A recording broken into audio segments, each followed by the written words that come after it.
Ladies and gentlemen, I would like to inform you that this case will be emotional.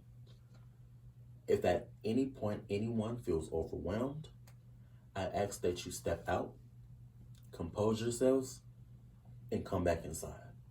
Locked in a cabinet, shot in the genitals with a BB gun, and battered until his skull felt like Rice Krispies, the sickening injuries sustained by Gabriel Fernandez were like none doctors had ever seen. So I'm sitting in the living room with my mom and dad watching Modern Family when my mom turns to my dad and says, "Todd, I am so proud of you for not having any homosexual children." You see, when you think of a homophobic person, you think of someone who is extremely cruel and extremely religious. But my mom is a kind and generous woman. The tragic 8-year-old boy was repeatedly beaten and tortured by his evil mother and partner before he died in 2013. All because they thought he was gay. They make me feel less. I don't feel happy. I don't feel sad. And these tiny little blue pills sure don't solve any problems. I shouldn't be taking them. I shouldn't be putting my body through this. You know, fucking with brain chemicals is a fucking big deal. But none of that matters because those blue pills stop me from doing the one thing that I really, really want to do.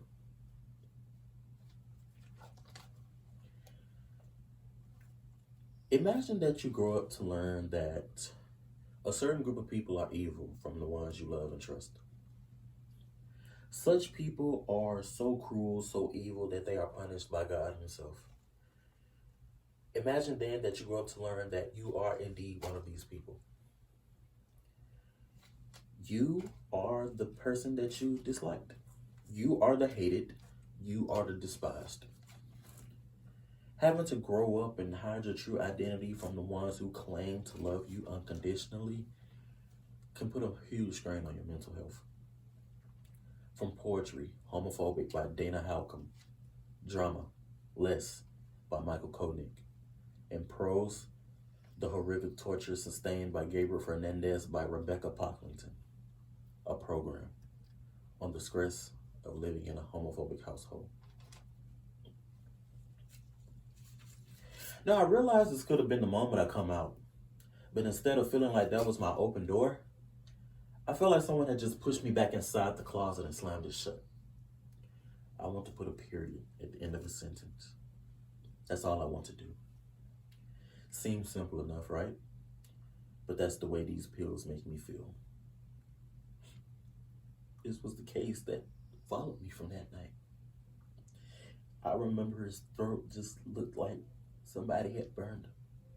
Bruising and cuts all over his face, black eyes. He had like a weird cut above his penis. He had abrasions on the top of his foot like he'd been dragged. He didn't look like a child. I just remember that night thinking, I want to put a period at the end of a sentence. The period is a finality, an end. I'm talking about fucking suicide here. I shame gays and eventually I shame myself. You always hear how people come out to their families, but next time, ask them how they come out to themselves. Because that is the hardest part. Yet I can't come out and say that. I'm gay. Period. Simple as that. Two easy words that carry almost absolutely no meaning by themselves. The trial itself captured the world's attention as the true and shocking extent of Gabriel's abuse and neglect was laid bare.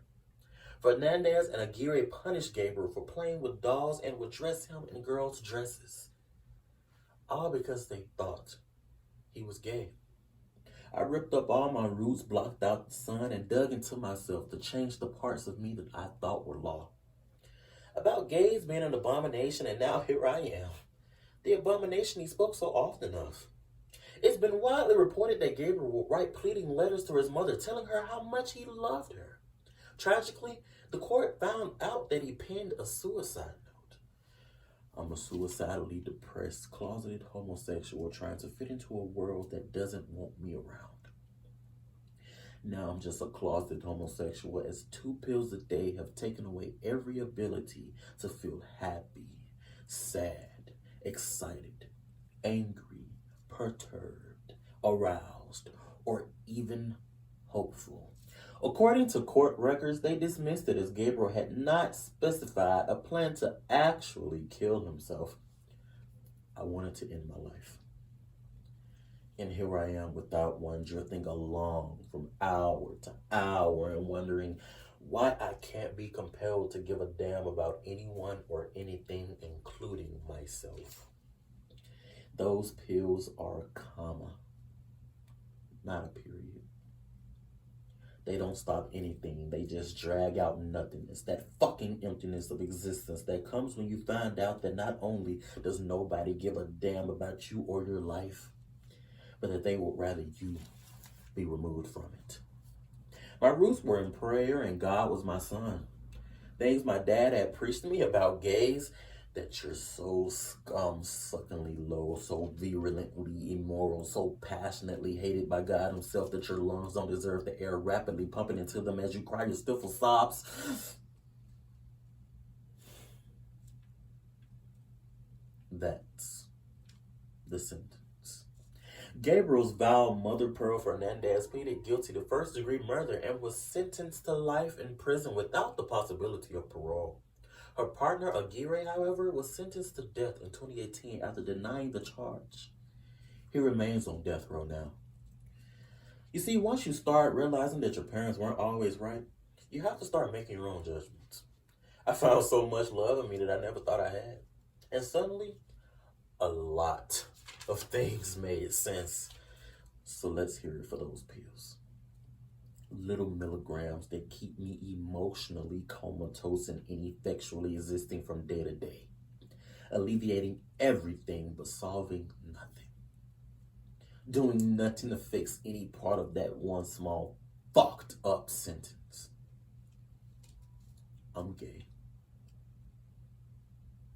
Period.